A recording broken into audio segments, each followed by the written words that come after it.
And to go deep into all the details of this day, we contact once more special envoy in Quito, Ecuador, Jorge Gestoso. Hi Jorge, the vote counting is underway. What other latest information you can share with us at this hour?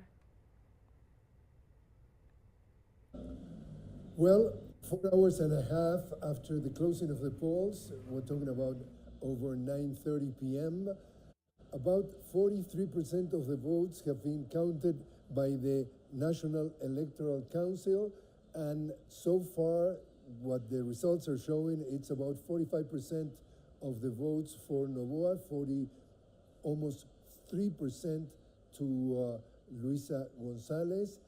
What the analysts are reading in between lines, according to what they believe that is going to be the trend of the coming hours, is that most probably the two candidates are going to end up in a tie with about 45% of the votes.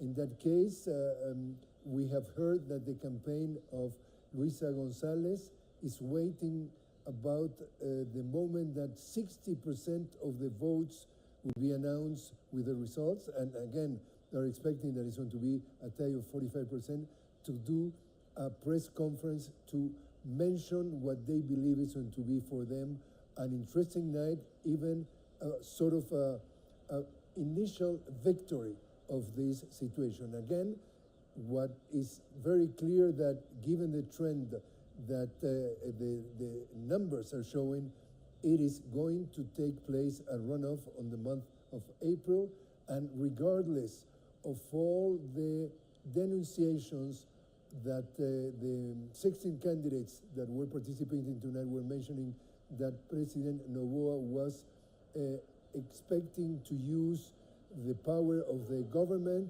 the resources of the state, his immense fortune to finance the social media. Even with all that, he could not get, because that was the initial rhetoric, that he was going to get over 50% of the vote, and he was going to get a victory, a win with the first round. No victory at that level. It's going to be perceived as a very interesting night for the Revolución Ciudadana of Luisa Gonzalez, and therefore it's going to be very interesting to hear what each campaign has to say according to the developments of the night. We'll get back to you now.